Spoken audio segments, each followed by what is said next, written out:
Hello students, welcome to Times of Mathematics YouTube channel. Hello friend, times of mathematics के YouTube channel में एक बार फिर आपका स्वागत है। मैं अमित पांडे आज आपके लिए लेकर आया हूँ लीनियर प्रोग्रामिंग की एमसीक्यू सीरीज। साथ ही साथ हमारी इसी चैनल में कॉम्प्लेक्स एनालिसिस की भी वीडियो सीरीज़ के लेक्चर अपलोड हो रहे हैं और वेक्टर एनालिसिस की इसी वीक वीडियो सीरीज़ आने वाली है। तो देखिए, ये तीनों की तीनों BSc 6 सेमेस्टर के चॉइस हैं कि किस कॉलेज में कौन कौन सी बुक चल रही है। तो देखिए, सारे सब्जेक्ट 6 सेमेस्टर के हैं। तो अपने फ्रेंड्स को एक ही बात कहिए कि भाई इस टाइम लॉकडाउन चल रहा है, तो लॉकडाउन में कहाँ तू जा रहा है, क्योंकि टाइम्स ऑफ मैथमेटिक्स जब हर सब्जेक्ट की वीडियो लेक्चर लेकर आ रहा है। बिल्कुल सही सुना आपने, टाइम्स ऑफ मैथमेटिक्स सभी सब्जेक्ट की वीडियो सीरीज लेकर आ रहा है, जिसके इस बार MCQ होने वाले हैं। तो चलिए स्टार्ट करते हैं अपना वीडियो लेक्चर।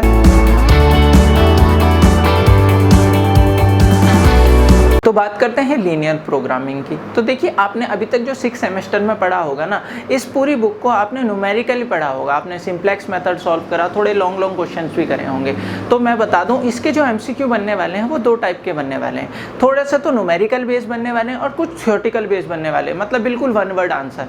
तो उसी के लिए थोड़ा सा आज हम बेसिक कॉन्सेप्ट सीख रहे हैं इसका, और उसी के बेस में कुछ जो वन वर्ड आंसर आएंगे, आपके वन वर्ड क्वेश्चन आंसर आएंगे, उनको आज हम करने वाले हैं। तो चलिए स्टार्ट करते हैं बेसिक कॉन्सेप्ट। तो उस सबसे पहले मैं बताना चाहूँगा आप लोगों को कि इस तरीके से आपने पूरी सेमेस्टर भर ऐसा देखा होगा, कुछ ऐसे क्वेश्चन होते थे, मैक्सिमाइज Z, ठीक, और सब्जेक्ट टू कांस्टेंट देता था और नॉन नेगेटिव रिस्ट्रिक्शन देता था, ठीक। इसी तरह से मिनिमाइज भी होते थे। इनके बारे में थोड़ी सी बात बता दें तो देखिए, ये जो Z = कोई फंक्शन दिया होता था, इसको बोलते हैं ऑब्जेक्टिव फंक्शन, ठीक। इसी तरह से मिनिमाइज भी हो सकता है, मैक्सिमाइज भी हो सकता है। ये दोनों अलग अलग कैटेगरी हैं, कैसे करके क्वेश्चन आया है। साथ ही आपने सब्जेक्ट टू कांस्टेंट देखे थे। इस तरीके से इक्वेशन होती थी जिसमें ग्रेटर देन, लेस देन, दोनों तरीके के साइन होते थे।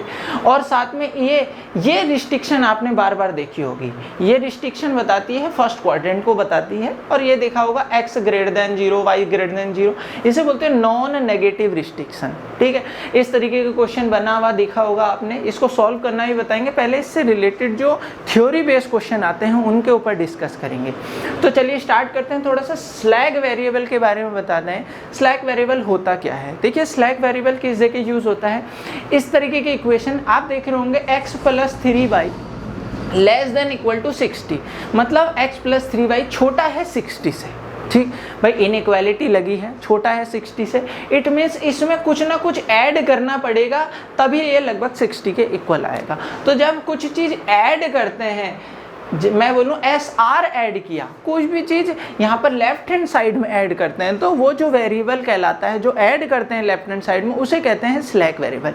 मतलब आप ये 2 चीज़ें ध्यान रख सकते हैं कि इस तरीके का साइन यूज होता है, और लेफ्ट हैंड साइड में, साइड में ऐड वाली वैल्यू होती है। तो ऐड वाली वैल्यू जो लेफ्ट हैंड साइड में होती है वो कहलाती है क्या? Slag variable.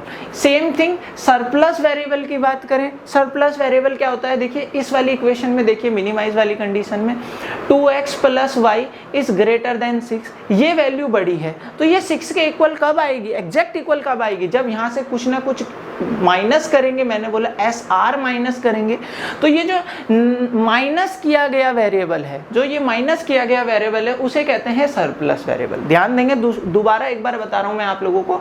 स्लैग वेरिएबल आपका ऐड किया जाता है लेफ्ट हैंड साइड में, और सरप्लस वेरिएबल इस तरीके के साइन पे आता है, और ये लेफ्ट हैंड साइड में, सब्ट्रैक्ट किया जाता है,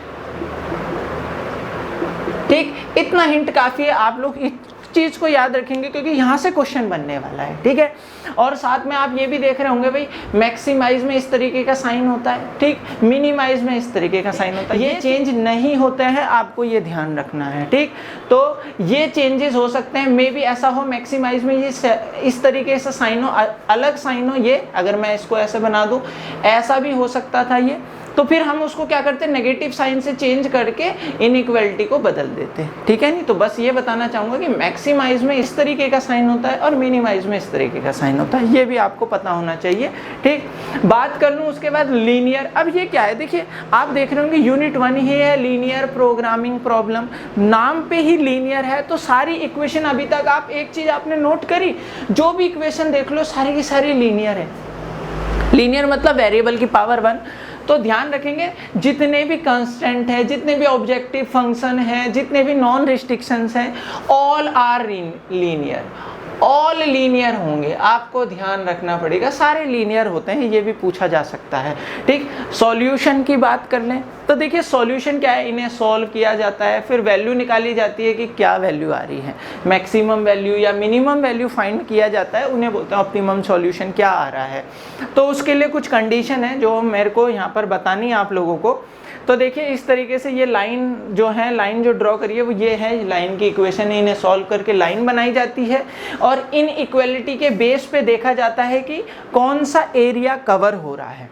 ठीक है, ये बात अभी हम जब इसके न्यूमेरिकली क्वेश्चन करेंगे वहाँ पर करेंगे, वैसे भी आप लोग इस चीज़ को पढ़ चुके हैं, मैं बस थोड़ी सी बेसिक चीज़ बता रहा हूँ। जब ये एरिया बाउंड हो जाता है, देखिए ये तो इसका मतलब तो है फर्स्ट क्वाड्रेंट, और ये दो लाइन का मतलब है दो लाइन, तीन लाइन भी हो सकती है। ठीक, तो ये एरिया निकला जब तीनों को कवर, जो सारी रिस्ट्रिक्शंस हैं और सारे कांस्टेंट है इन्हें फॉलो करने वाला जो ये एरिया निकला, जिसको मैंने ब्लू से शेडेड किया है, तो इस रीजन को बोलते हैं फिजिबल रीजन, जो हमारा बाउंड रीजन आया। और इस तरीके के सॉल्यूशन को बोलते हैं क्या, फिजिबल सॉल्यूशन।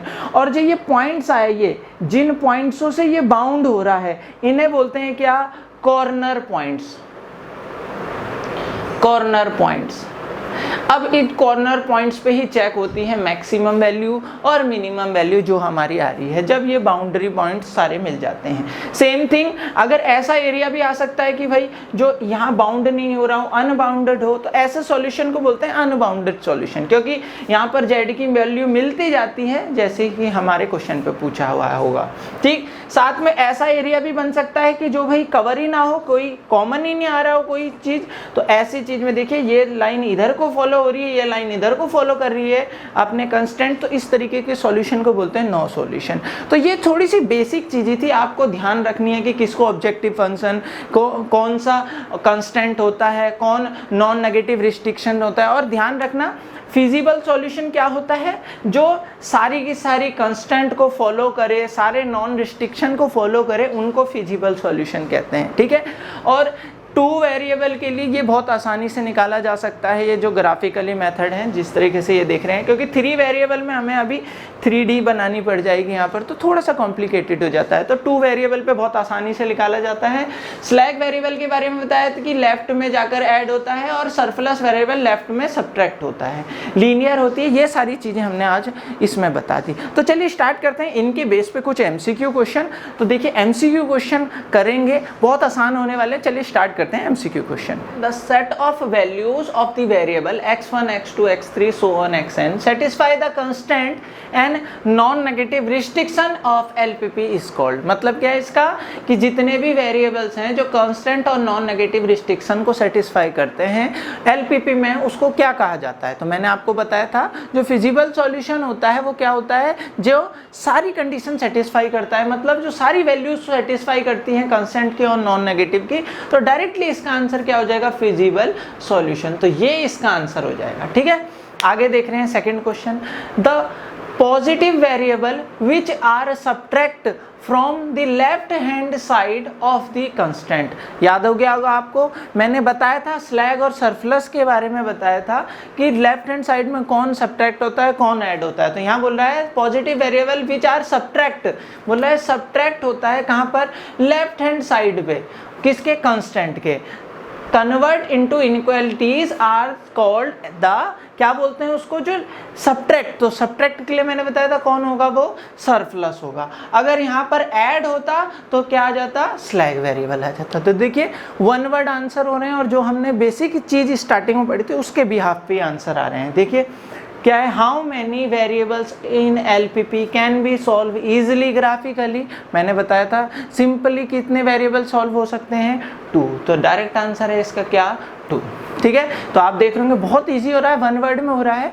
ठीक है, आगे चलते हैं। क्या है, if the value of the objective function z can be increased और डिक्रीज इनफाइनाइटली।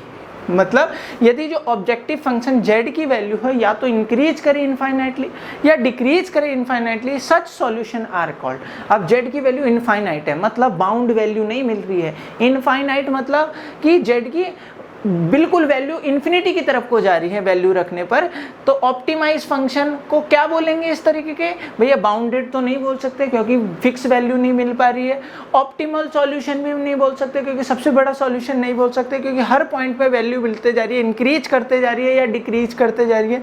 तो इसका सॉल्यूशन का आंसर क्या होगा?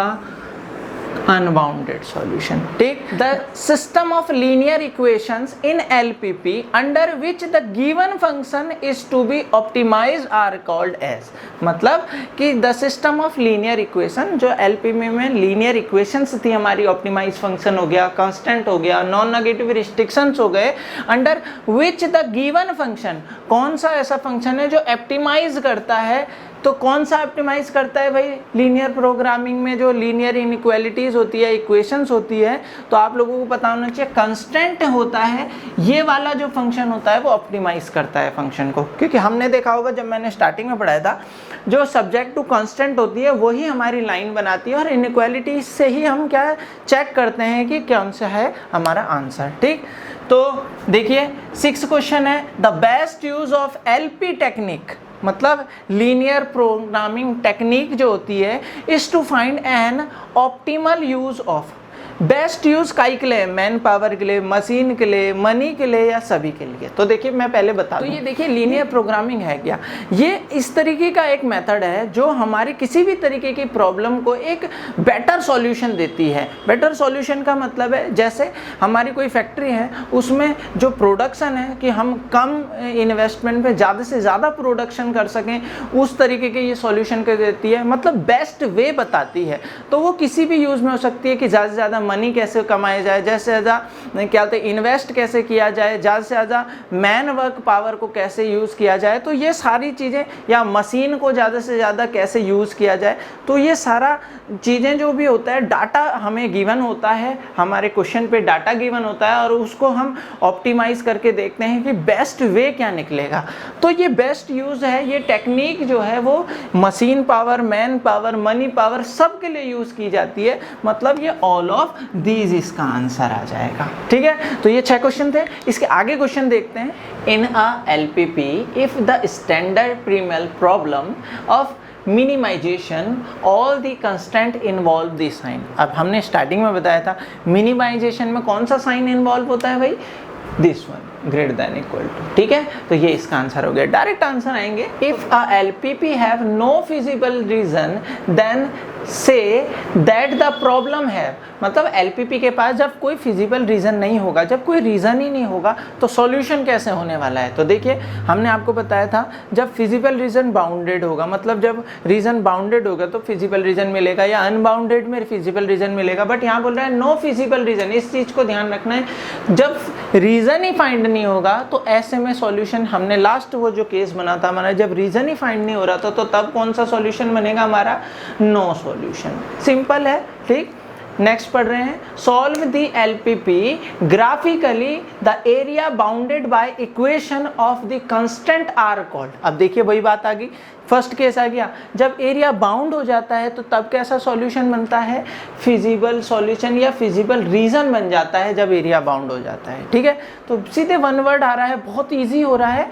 ठीक, आगे देखेंगे, in LPP dash are linear. LPP में क्या क्या चीज़ें लीनियर होती है? तो देखिए ओनली कांस्टेंट लीनियर होते हैं बताना है, या ओनली ऑब्जेक्टिव फंक्शन, या ओनली वेरिएबल, या objective function of constant and variable all, सभी चीज़ें लीनियर होती है। तो क्या होगा इसका आंसर? इसका आंसर आपको डायरेक्टली दिख रहा होगा, आंसर डी इसका सही है कि सभी चीज़ लीनियर होती है LPP में। जब हमने स्टार्टिंग में भी यही बात आपको समझाई थी। आगे देख रहे हैं, अ लीनियर प्रोग्रामिंग प्रॉब्लम है। तो अब ये थोड़ा सा इंपॉर्टेंट क्वेश्चन है, क्या कि लीनियर प्रोग्रामिंग प्रॉब्लम के पास ओनली वन ऑप्टिमल सॉल्यूशन हो सकता है, never more than one optimal solution हो सकते हैं, वन और मोर ऑप्टिमल सॉल्यूशन हो सकते हैं, और नन ऑफ दीज। तो देखिए अब इसके बारे में थोड़ी बात मैं बता दूं, जैसे कि हम अगर मैं जरा से थोड़े से जगह पे मैं एक फिगर बना रहा हूँ, मैंने यहाँ पर इस तरीके से मैंने बताया था फिजिबल रीजन, ये बन गया मान लिया मेरे कॉर्नर पॉइंट्स आ गए मोर देन वन। अब मान लिया मैक्सिमाइज वैल्यू बतानी है और मेरे एक से ज़्यादा पॉइंट पे सेम वैल्यू आ रही है, इसका मतलब क्या है कि जो जिन पॉइंट्स में सेम वैल्यूज आ रही है ना, वो पॉइंट्स मेरे सॉल्यूशन कहलाएंगे। तो इसका मतलब मोर देन वन पॉइंट्स में सेम वैल्यूज आ सकती है, तो more than one optimal solution हो सकता है। वन भी हो सकता है केवल एक ही पॉइंट में आ रही हो मैक्सिमम, जो हमारा जिस तरीके से क्वेश्चन होगा मैक्सिमम या मिनिमम, तो केवल एक पॉइंट भी ऐसा हो सकता है जिसमें क्या बोलते हैं मिनिमम वैल्यू आ रही हो, या एक से ज़्यादा भी हो सकते हैं। तो आंसर क्या होगा, वन और मोर ऑप्टिमल सॉल्यूशन। ठीक है, तो चलिए नेक्स्ट देखेंगे। In LPP of standard premier problem of maximization of all constant involve the sign. अब यहाँ मैक्सिमाइज के लिए पूछा है, यहाँ मिनिमम के लिए पूछा था।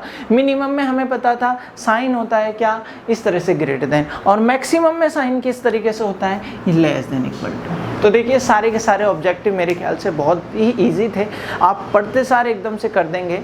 इसके जो नेक्स्ट पार्ट होने वाला है उसमें थोड़ा सा न्यूमेरिकली हम चलेंगे, क्योंकि थोड़ा सा पेपर अलग तरीके से भी पूछा जा सकता है। तो देखिए पार्ट 2 के लिए आपको करना क्या है, जो जो बच्चे इसको देख रहे हैं, हमें भी तो पता चले ना कितने बच्चों को ये प्रॉफिट हो रहा है इस वीडियो लेक्चर का। तो करना क्या है, आपको कमेंट बॉक्स में जाकर आपको लिखना है पार्ट 2। तो जितने ज़्यादा कमेंट होंगे उतनी जल्दी इसका पार्ट 2 आएगा। तो फटाफट फ्रेंड्स को शेयर कीजिए, वीडियो को लाइक कीजिए, और सब्सक्राइब अगर नहीं किया है अब तक आपने तो सब्सक्राइब करना ना भूलें। जल्दी मिलते हैं नेक्स्ट वीडियो पे।